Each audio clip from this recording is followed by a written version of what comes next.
అదొక point observation. Okay. BRS still standing on the same ground. ఇంకా BRS ప్రజలు నమ్ముతున్నారు, ఇంకా బీఆర్ఎస్ వస్తే బాగుందని నమ్మే సెక్షన్ ఇది పెరుగుతుంది కొంచెం బీఆర్ఎస్ మీద మటుకు. మరి ఎందుకంటే బీఆర్ఎస్ బీజేపీతో మెర్జ్ అయిపోద్ది, బీజేపీతో కలిసిపోద్ది అనేది ఒక బీఆర్ఎస్కి బ్యాక్ ఫైరింగ్ అవుద్ది అని ఒక డేటా చెప్తున్న నెంబరు. ఎందుకంటే మీకు ఏపీలో చూడండి, టీడీపీ ఉంది, వైఎస్ఆర్సీపీ ఉంది, లేదా జనసేన ఉంది, ఇవన్నీ ప్రాంతీయ పార్టీలు. మీకు తెలంగాణకు రండి, ఒక ప్రాంతీయ పార్టీ చెప్పండి అదర్ దాన్ బీఆర్ఎస్. సో ఈ రోజు కాకపోయినా రేపైనా బీఆర్ఎస్కి ఇట్ షుడ్, దానికి ఆ స్పేస్ ఉంది గ్రౌండ్ మీద నిలబడేది. బట్ అప్పుడు దాకా మెంటల్గా నిలబడాలి. రేపు పొద్దున దాన్ని సపోర్ట్ చేస్తేనే కాంగ్రెస్కి వెళ్ళవచ్చు, అది సపోర్ట్ చేస్తేనే బీజేపీకి వెళ్ళవచ్చు, పొజిషన్ ఉండొచ్చు. బట్ ఈ మెర్జింగ్ అనేది ఏం లేదు. మెర్జింగ్ అని వాళ్ళ థాట్స్లో ఉందో లేదో నాకు తెలియదు. బట్ పీపుల్స్ పర్స్పెక్టివ్లో పీపుల్ బిలీవ్ దట్ బీఆర్ఎస్కి ఇంకా స్టిల్ ఆ గ్రౌండ్ ఉందని నమ్ముతున్నారు. సో వాళ్ళకు వచ్చిన పర్సంటేజ్ ఆఫ్ ఓట్స్ స్టిల్ ఇంకా అక్కడే ఉన్నాయని. ఎందుకంటే మొన్న ఎలక్షన్స్లో బీజేపీ ఆ పర్సంటేజ్ ఆఫ్ ఓట్స్ని అది డైవర్ట్ చేసుకుందని మాట్లాడుతున్నారు కదా మన పార్లమెంట్. పీపుల్ అయితే ఇంకా బీఆర్ఎస్ మీద నమ్మకం ఉంది. ఆ పీపుల్, ఆ సర్టెన్ పీపుల్కి బీఆర్ఎస్కి ఎవరైతే. సో 100 రోజుల పాలన మీద ఆంధ్రప్రదేశ్కి సంబంధించి ఏమన్నా రిపోర్ట్ తెచ్చుకోగలిగారా? తీసుకున్నా సార్, ఇంకా మీకు సెపరేట్ ప్రెస్ మీట్ చెప్తాం. బట్ మెయిన్ మా అబ్జర్వేషన్ ఏంటంటే, మీకు సోషల్ మీడియాలో హైప్ అంటే నెంబర్ ఇంత ఉందనుకోండి, రియాలిటీలో అంత లేదు. పీపుల్స్ విషయంలో అనుకున్నంత రీచ్ కావట్లేదు. అది ఎనీ ఇష్యూ కానీ తీసుకున్న ప్రతి స్టెప్స్ కానీ ఓవరాల్ ఇనిషియల్గా మీకు పనికొస్తుంది. మన తెలంగాణ అన్నది, తెలంగాణ వచ్చాక అదే తెలంగాణ పాయింట్ మీద ముందుకు వెళ్ళాం. అలాగే మతం కావచ్చు, కులం కావచ్చు, మన కులం వాళ్ళు గెలవాలి అని ఒకటి ఉంటాడు అనుకోండి. కానీ అదే కులపు వాళ్ళు వచ్చి మా కులపడే సీఎం అని చెప్పి ఎక్కువ మాడుకుంటే పక్కనోడు ఇంకా వెనక్కి వెళ్తారు. సో ఇనిషియల్గా ఏంటంటే ఓన్లీ మీకు ఒక కుర్చీలో కూర్చునే వరకు కనపడుతుంది, అవసరం అవుద్ది, ఉపయోగపడుతుంది ఎనీ ఆర్గనైజేషన్. బట్ ఆర్గనైజేషన్ మీరు పొలిటికల్ పార్టీ లేదా ఆర్గనైజేషన్ స్టేబుల్ అయ్యాక మళ్ళీ దాని బేస్డ్ వెళ్తే కరెక్ట్ కాదు. మీకు hospitals, schools, roads, municipalities somewhere ఆ ప్రజల జీవితాల్లో ఏదైనా మార్పులు రావాలి. అవి జనాలు ఈ 10 ఏళ్ళలో పెద్దగా కనపడలేదు వాళ్ళు. సపోజ్ నేను ఇక్కడ కాంగ్రెస్కి వేసాను సార్, బీజేపీకి వేయలేదు అనుకోండి. బీజేపీ గవర్నమెంట్ ఉంది హర్యానాలో, బట్ నేను ఎక్కడో హాస్పిటల్కి వెళ్ళాను, నాకు ట్రీట్మెంట్ అద్భుతంగా జరిగింది. సో నా ఓటు మళ్ళీ బీజేపీ షిఫ్ట్ అవుద్ది సిట్టింగ్ గవర్నమెంట్కి. లేదు నేను స్కూల్కి పంపిస్తున్నాను, పిల్లవాడు బాగుంది ఇక్కడ గవర్నమెంట్ హాస్పిటల్ కానీ స్కూల్స్ కానీ, షిఫ్ట్ అవుద్ది. సో యాంటీ ఇన్కంబెన్స్ ఉన్నప్పటికీ కూడా అవతల నుంచి ఓటు బ్యాంక్ కూడా యాడ్ అవుద్ది. సో 10 years అనేది ఉంది కదా, 10 years నుంచి అందుకని ఓడిపోతుందనే రీజన్ కాదు. ప్రధానమైన రీజన్ ఏంటంటే అక్కడ లోకల్గా ఉన్న వాళ్ళు కనెక్ట్ అవ్వట్లేదు ఇంకా మోస్ట్లీ బీజేపీతో. కాబట్టి ఆల్టర్నేటివ్, ఇమీడియట్గా ఉండే ఆల్టర్నేటివ్ కాంగ్రెస్కి వెళ్తున్నారు. ఇంకోటి మనకి ఇక్కడ కాపు ఓట్ బ్యాంక్ ఇక్కడ ఏపీలో మనకు ప్రధానంగా ఓట్ పర్సంటేజ్ పరంగా ఎలా ఎక్కువ, అలా ఇక్కడ జాట్స్ ఎక్కువ ఉంటారు. కంపారిటివ్ జాట్స్ కూడా ఆ క్యాస్ట్ అంటే ఆ డామినెంట్గా ఉంటారు అనమాట. ఓవరాల్గా వైబ్రెంట్గా, డామినెంట్గా, ఇన్ఫ్లుయెన్సింగ్గా ఉంటారు. జాట్స్ ఎప్పుడు కూడా జాట్ల ఉద్యమం కూడా జరిగింది కదా. ఇప్పుడు మీకు ఫార్మర్స్ మన జరిగిన ఇష్యూస్ కానీ అపోజ్ చేసినటువంటి బిల్కి కానీ, ఫార్మర్స్ బిల్కి దాని బ్యాక్గ్రౌండ్లో మనీ పెట్టడం కానీ, ఎక్కువ హ్యూజ్ ల్యాండ్స్ ఆక్యుపై చేయడం కానీ, పైల్వాన్స్లో ఎవరైనా ఉన్నారంటే కానీ, మీకు ఒలింపిక్స్లో ఎక్కువ మెడల్స్ వచ్చినా కానీ మీకు హర్యానా నుంచి టాప్గా ఉంటాయి. వ్యవసాయ చట్టం తీసుకురావాల్సిన దాంట్లో ఎక్కువగా పాలు పంచుకుంది జాట్సే. కరెక్ట్, అంతే కదా. మొత్తం హర్యానా అటు పక్కన పంజాబ్ నుంచి వచ్చి, చండీగఢ్ నుంచి వచ్చి ఢిల్లీ రోడ్ల మీద ఆ రోజున గొడవ చేసిందంతా కూడా వాళ్లే కదా. సో కాబట్టి హర్యానా ప్రభావం అయితే గట్టిగా ఉంటుంది అక్కడ. హర్యానా ప్రభావం ఇప్పుడు సెంట్రల్ ఏంటంటే హర్యానా ప్రభావం ఢిల్లీ మీద ఉంటుంది, అటు పంజాబ్ మీద ఉంటుంది, ఇటు కింద మధ్యప్రదేశ్, అన్ని చుట్టుపక్కల అన్నింటికి ఆనుకొని ఉంటుంది. కాబట్టి మొత్తం అన్ని స్టేట్స్ మీద దాని ఇంపాక్ట్ చూపిస్తుంది. ఏముందో సీట్ల పరంగా 90 చాలా చిన్నదైనప్పుడు కూడా ఇంపాక్ట్ ఎక్కువ ఉంటుంది. సో కాబట్టి రాబోయే ఎన్నికల్లో బీజేపీ అనేది అంటే ఇక్కడ మనం గమనిస్తే మీరు చెప్పిన దాంట్లో సింగిల్ ఫిగర్ ఉంటుందా, డబుల్ ఫిగర్ ఉంటుందని అనుకోవాలి అక్కడ. అది ఎగ్జిట్ పోల్స్ అప్పుడు చెప్తాం సార్, ఖచ్చితంగా మీకు పరంపరను క్రియేట్ చేస్తాం. అంటే ఏ పారామీటర్స్ తీసుకున్నారండి హర్యానా ఎన్నికలు? సేమ్ మేము ఏ ఎలక్షన్స్కి వెళ్ళినా సార్ మామూలుగా ఓవరాల్గా మా సర్వే విధానం వెళ్ళే పద్ధతులన్నీ ఒకటే ఉంటాయి. అబ్వియస్గా అక్కడ ఉన్నటువంటి స్లీపర్ సెల్స్ లేకపోతే అక్కడ ఉన్న ఇన్ఫర్మేషన్ తీసుకుంటాం, అక్కడ ఉన్నటువంటి లోకల్ సర్వేస్ తీసుకుంటాం. అలాగే మనకు ప్రీవియస్ డేటా ఎలా ఉందనేది అది కూడా వెరిఫై చేసుకుంటూ ఉంటాం. ఓవరాల్గా ఎలా ఉంది, ఓట్ బ్యాంకింగ్ ఎలా ఉందని వెరిఫై చేసుకుంటాం. ఈ అన్ని ప్యాటర్న్ అయితే ఈ 4 layers సేమ్గానే ఉంటుంది మాకు ఓవరాల్గా ఎక్కడ వెళ్ళినా. బట్ కొంచెం కాన్షియస్గా ఏంటంటే ఇంకొంచెం డీప్ రూట్స్లో ఇప్పుడు నేను ఒక 10 to 15 days అక్కడే స్పెండ్ చేసి, ప్రతి జిల్లా స్పెండ్ చేసి, అక్కడ లోకల్ ఎసెన్స్ ఇప్పుడు ఏముందో మా సర్వీస్ ఒకటి చెప్తారు, డేటా వాళ్ళు ఒకటి చెప్తారు, లేదా అక్కడ నుంచి నాకు ఉన్నటువంటి స్లీపర్ సెల్స్ ఇంకోటి చెప్తారు, లేదా ఇంకేమైనా ఉంటే మనం కంపెనీస్ ఇంకేమైనా ఉంటే మనం ఇన్ఫర్మేషన్ తెచ్చుకుని ట్రై చేస్తుంటాం. ఇవన్నీ తెచ్చినప్పుడు కూడా నాకు కూడా ఎసెన్స్ అర్థం చేసుకోవాలి, నేను కూడా ఇండివిజువల్గా స్పెండ్ చేస్తాను. ఎందుకంటే ఫస్ట్ టైం వీఆర్ ఎంటరింగ్ ఉంటుంది నార్త్ బెల్ట్. సో ఏదో చేసేసారులే ఏపీ కాబట్టి వర్కౌట్ అయింది కానీ నార్త్ ఇండియాలో చేయలేరు అని ఇంపాక్ట్ వస్తుందని ఇంకొంచెం మోర్ కాన్షియస్ చేస్తాం.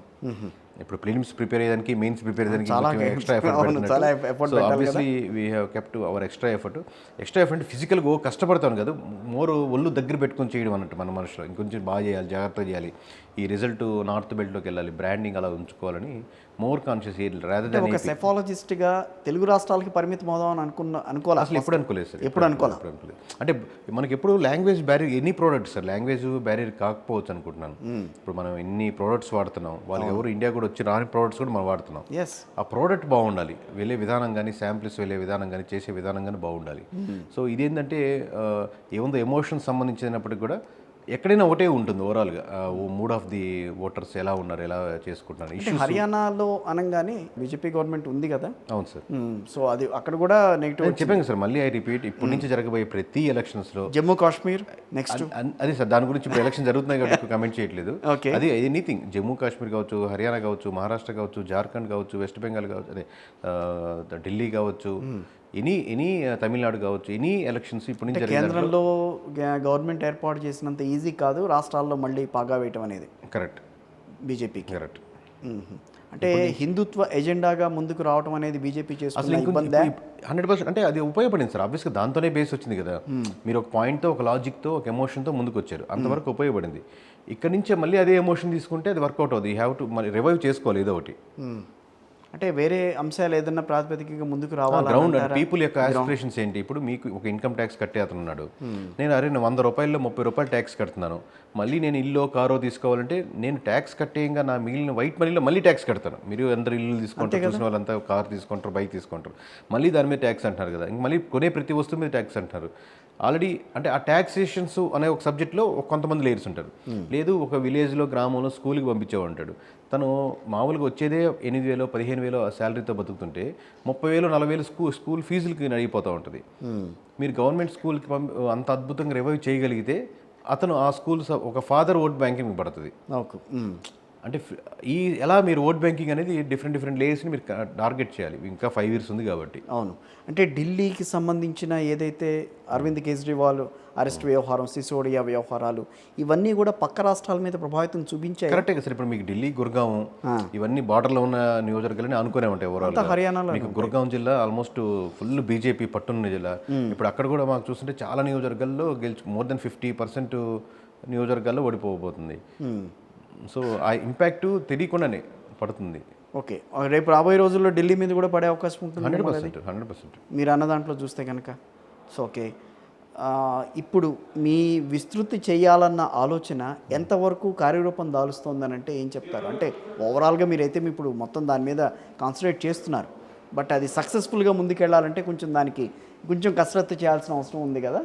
అంటే యాక్చువల్ మా పని మేము చేసుకుంటూ వెళ్తున్నాం సార్. ఓవరాల్గా అది ఆబ్వియస్గా రిజల్టే బ్రాండింగ్ అవుద్ది. మేము వర్క్ అనేది రిజల్ట్ బ్రాండింగ్ అవుద్ది, వర్క్ చేసుకుంటూ వెళ్తున్నాం. ఇన్ ద నేమ్ ఆఫ్ కేకేనా? అదే సేమ్ కేకే సర్వీస్ మొత్తం అంతా కూడా. సో తర్వాత ఇప్పుడు గవర్నమెంట్, కేంద్రంలో గవర్నమెంట్ ఏర్పడి 100 రోజులైంది. ఆంధ్రప్రదేశ్ రాష్ట్రంలో మీరు కోరుకున్న గవర్నమెంట్ వచ్చి కూడా 100 రోజులైంది. వాటి మీద ఏమైనా సర్వే చేశారా సార్? అంటే ఇప్పుడు ఏపీ, తెలంగాణ కూడా ప్యారల్గా శాంపిల్స్ కొన్ని పాయింట్స్ మీద, ఇప్పుడు హైడ్రా మీద, లేకపోతే ఏపీ మొన్న ప్రభుత్వం ఫస్ట్ హైడ్రా మీద చెప్పండి. ఓకే, హైడ్రా మీద మోస్ట్లీ ప్రజల్లోంచి పాజిటివ్ స్పందన వచ్చింది సార్. బట్ పాయింట్ వైజ్గా నెంబర్స్ పరంగా మీకు తెలంగాణ సెపరేట్ ప్రెస్ మీట్ పెట్టి చెప్తాం. బట్ యాజ్ ఆఫ్ నౌ అయితే హైడ్రా మీద ప్రజలకు పాజిటివ్గా నోటే వచ్చింది. ఓకే, అదొక point observation. BRS still standing on the same ground. ఇంకా బీఆర్ఎస్ ప్రజలు నమ్ముతున్నారు, ఇంకా బీఆర్ఎస్ వస్తే బాగుందని నమ్మే సెక్షన్ పెరుగుతుంది కొంచెం బీఆర్ఎస్ మీద మటుకు.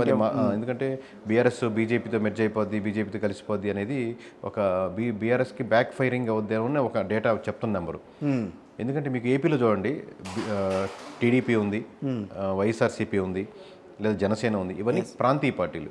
మీకు తెలంగాణకు రండి, ఒక ప్రాంతీయ పార్టీ చెప్పండి అదర్ దాన్ బీఆర్ఎస్. సో ఈ రోజు కాకపోయినా రేపైనా బీఆర్ఎస్కి దానికి ఆ స్పేస్ ఉంది గ్రౌండ్ మీద నిలబడేది. బట్ అప్పుడు దాకా మెంటల్గా నిలబడాలి. రేపు పొద్దున దాన్ని సపోర్ట్ చేస్తేనే కాంగ్రెస్కి వెళ్ళవచ్చు, అది సపోర్ట్ చేస్తేనే బీజేపీకి వెళ్ళవచ్చే పొజిషన్ ఉండొచ్చు. బట్ ఈ మెర్జింగ్ అనేది ఏం లేదు. మెర్జింగ్ అని వాళ్ళ థాట్స్లో ఉందో లేదో నాకు తెలియదు. బట్ పీపుల్స్ పర్స్పెక్టివ్లో పీపుల్ బిలీవ్ దట్ బీఆర్ఎస్కి ఇంకా స్టిల్ ఆ గ్రౌండ్ ఉందని నమ్ముతున్నారు. సో వాళ్ళకు వచ్చిన పర్సంటేజ్ ఆఫ్ ఓట్స్ స్టిల్ ఇంకా అక్కడే ఉన్నాయని చేస్తున్నారు. ఎందుకంటే మొన్న ఎలక్షన్స్లో బీజేపీ ఆ పర్సంటేజ్ ఆఫ్ ఓట్స్ని అది డైవర్ట్ చేసుకుందని మాట్లాడుతున్నారు కదా మన పార్లమెంట్ పీపుల్ అయితే ఇంకా బీఆర్ఎస్ మీద నమ్మకం ఉంది. ఆ పీపుల్ ఆ సర్టెన్ పీపుల్కి బీఆర్ఎస్కి ఎవరైతే సో 100 రోజుల పాలన మీద ఆంధ్రప్రదేశ్కి సంబంధించి ఏమన్నా రిపోర్ట్ తెచ్చుకోగలిగారా? తీసుకున్నా సరే ఇంకా మీకు సెపరేట్ ప్రెస్ మీట్ చెప్తాం. బట్ మెయిన్ మా అబ్జర్వేషన్ ఏంటంటే ఓకే, మీకు సోషల్ మీడియాలో హైప్ అంటే నెంబర్ ఇంత ఉందనుకోండి, ఓకే, రియాలిటీలో అంత లేదు. పీపుల్స్ విషయంలో అనుకున్నంత రీచ్ కావట్లేదు. అది ఎనీ ఇష్యూ కానీ తీసుకున్న ప్రతి స్టెప్స్ కానీ ఓవరాల్గా సో వైఎస్ఆర్సీపీకి అడ్వాంటేజ్ అవుద్దా లేదా అని సెకండ్ ఫ్యాక్టర్. మీరు ఎప్పుడు వైఎస్ఆర్సీపీ వర్సెస్ టీడీపీ చూస్తారు, అట్లా కాదు అది కాదు. బట్ పీపుల్ రేపొద్దున అది కాబట్టి ఇంకో పార్టీ ఆల్టర్నేటివ్ తీసుకోవచ్చు. బట్ ఇప్పుడు కొన్న పాయింట్ ఏంటంటే టీడీపీ సోషల్ మీడియాలో అంత హైగా చూపించేంతగా రియాలిటీలో ఎన్డీఏ గవర్నమెంట్ ఏపీలో అయితే ఇక్కడ కూటమి ప్రభుత్వాన్ని యాక్సెప్ట్ చేస్తున్నారని అనుకోవాలా? ఆబ్వియస్గా యాక్సెప్ట్ చేశారు కాబట్టి చేశారు. సో ఈ 100 రోజుల పాలన కూడా కూటమి ప్రభుత్వానికి ఫర్గానే నడిచిందా? ఇంకా ఫర్ ఉండదు సార్. ఇనిషియల్గా ఏంటంటే ప్రతి పాయింట్ని అబ్జర్వ్ చేస్తుంటారు. రైట్. బట్ అబ్జర్వ్ చేసిన దాంట్లో పీపుల్ యాస్పిరేషన్స్లో అనుకున్నంతగా రీచ్ కావట్లేదు అనేది. అది అనుకున్నంతగా రీచ్ కావట్లేదు. నెంబర్స్ మీకు సెపరేట్గా చెప్తాను, ఎంతమందిని అడిగాము, ఏం చెప్పారు ఏంటి అనేది. ఓకే, సో ఇప్పుడు జరిగిన వరదల విషయంలో కానీ వరదల విషయం కానీ సో అనుకున్నంతగా చేయలేదు అన్న భావనే ఉంది. ఓకే, అట్లాగే ఇప్పుడు ప్రస్తుతం బాగా బర్నింగ్ టాపిక్ ఏంటంటే తిరుమల లడ్డు వ్యవహారం. దాని మీద ఏమన్నా మీకు కొంచెం ఏమన్నా సర్వే అయితే చేయలేదు. నా అబ్జర్వేషన్ చెప్తాను. సర్వే మీ అబ్జర్వేషన్ ఏంటంటే సార్, మీకు ఎనీ ఇష్యూ టెక్నికల్ ఒకసారి ఆయన ఓడిపోయారు, వైఎస్ఆర్సీపీ ఓడిపోయింది. దాంట్లో క్లియర్ కట్ కదా. మీరు టూ మచ్ కాన్సన్ట్రేషన్ వైఎస్ఆర్సీపీని చేసి మాకు ఆల్టర్నేటివ్ తనే అని ఇండైరెక్ట్గా చెప్తున్నారు. వ్యాలిడ్ పాయింట్ ఇది. మీరు మీ పని చేసుకుంటా పోవండి. ఇప్పుడు మీకు మీ ఛానల్ ఉంది, ప్రతిసారి మీ ఛానల్ ఇంకో ఛానల్ తిడుతున్నారంటే you are elevating that channel కదా. అంతే కదా, తెలియకుండా మీరు ఎలివేట్ చేస్తున్నారు. మీ పని ఏంటంటే టెక్నికల్గా ఒక ఇష్యూ జరిగింది, అది లడ్డు ఇష్యూ కావచ్చు, ఇంకో ఇష్యూ కావచ్చు. దీనికి సోర్స్ ఎవరు, ఎక్కడి నుంచి వచ్చింది, ఆ లారీయో ట్రాక్టరో లేకపోతే బండి వెళ్ళింది, ఎవరు సోర్సు, ఆ నలుగురు పట్టుకోండి, ఆ నలుగురిని అరెస్ట్ చేయండి, ఎక్కడి నుంచి వచ్చింది, ఈ గవర్నమెంట్లో వచ్చిన ఈ గవర్నమెంట్ ఒప్పుకోండి.